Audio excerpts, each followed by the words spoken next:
Hi, I'm Jerry, and I'm here at One City Ministries Light Village in Lahonge, Uganda, in Africa.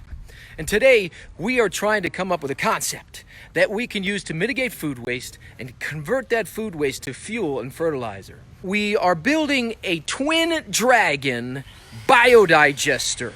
All over Africa and many places in the world, they're using 3 stone fires to cook their food, which is really effective at cooking, but not so good when it comes to the smoke.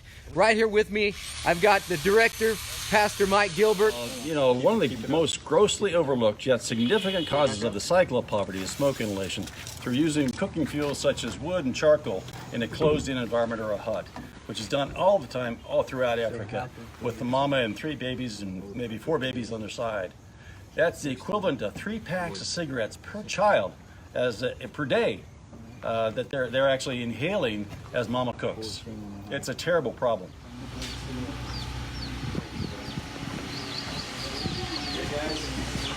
This is what we're solving right here. Try to say that again, man. This is what we're solving right here. These particulates you see as smoke, the gases are coming up here. The carbon monoxide is what's killing the cognitive skill development of these children, which now we ask them to go out into society and become active citizens and raise their own children. After being subjected to this, 3 packs of cigarettes a day, the equivalent that these children are being subjected to through this smoke. Now it contaminates their lungs, emphysema, COPD for the rest of their life. Now their income potential is now suppressed, their brain development is now suppressed. Now we have a cocktail of poverty. That's what our problem is. And I've been doing research for the last several years with major universities in Canada, the Patel Center for Global Sustainability and UF Agriculture Center, and we've determined that the moringa can be used as a very viable source of energy. I've been getting over 80% methane coming out of the leaves of a moringa tree. So really high energy, very fast growing, so we can generate a lot of gas. If you have nothing else to put in, you can resort to I guess, really clean gas. Which when I say green slurry, some of y'all might be going, what does that mean? It's a green bio breakdown of all the foods, the nutrients that were in all the foods, the banana peels, the apples, the whatever your table scraps are that go in here, manure, stuff like that, is going to come out in a soluble form of a nutrient that is readily available for the plant, the grass, the tree, or whatever it is that you put around to be able to take it up. And then also there's going to be some bacteria in there that's going to be food for biodiversity, for all the living organisms to come and munch on that, to help further turn whatever it is, the rock, the clay, the sandy soil, into more of a topsoil food web that's going to produce whatever it is that you're trying to grow. One of the answers we're pursuing quite vigorously is a solution for wood fuels, is a option for wood fuels. You can't just say don't burn wood inside your house without coming up with an option. That won't work. This is a biodigester. These 2 tanks on the right are big stomachs. What we do is we feed those tanks compost, table scraps, kitchen waste that now goes into those digesters, is digested, and the byproduct behind that is methane gas, which is now stored in this system over here. Methane gas, otherwise known as natural gas, is a very relatively, comparatively, very clean burning fuel that now can be used inside that kitchen to cook the food and boil their water. A fantastic approach to cleaning up their environment, cleaning up the air, helping to alleviate the contamination of lungs, reducing the stress on going out and collecting wood fuels, reducing the need for women to go out and put themselves in harm's way. Going out and collecting wood. We're so excited that this is going to be such great potential for the whole community in regard to livelihood development. The sale of cooking gas like this can also be done by capturing this gas into large bags that are very light to carry. They're going to be able to use a clean cooking fuel on a really nice blue flame, and they won't have to spend a lot of money like on propane in order to provide that need. And one reason I've been doing this in the laboratory and in my backyard, it's been successful every time I've tried it for the last 4 years.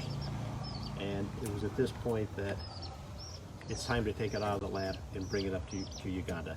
Having been friends with Mike for 20 years, I knew the work that he was doing here and decided that If I want to take this to the world, the best place to do it is right here in Uganda at a training center like this, a teaching facility, because people come in from all over Africa to this location right here to learn how to do things. So this is a unique opportunity to be able to showcase how this can really work. When they have no food, they can rely on moringa. That's all they would need to be able to cook with if they have no food scraps. And we're going to be looking at other things that we can use as well to make this. But the bottom line is, if we can do it here in Uganda, under these conditions, we can do this anywhere. So this is going to be the great prototype to show that this can be done anywhere across the world. This is so incredibly exciting to finally have a clean burning alternative to wood fuels.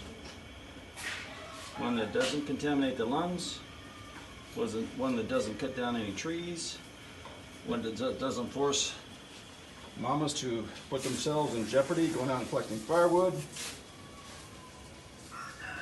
Just so many amazing things come as a result of this technology. For us in the right village, we thank God. We thank you, Lord. Thank you for whatever you have done for us. So, we've gone from this, which I can barely breathe in, it's burning my eyes as we speak. We've gone from this technology, very old and very, very poor for health conditions. We've gone from that to now this.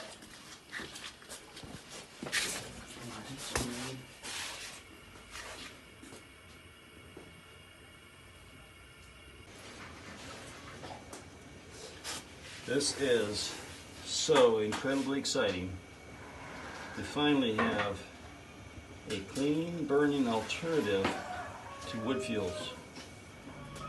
One that doesn't contaminate the lungs, one that doesn't cut down any trees, one that doesn't force mamas to put themselves in jeopardy going out and collecting firewood.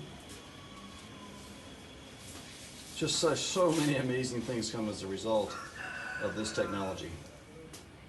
Inside this canister, inside this storage vessel, is natural gas, methane.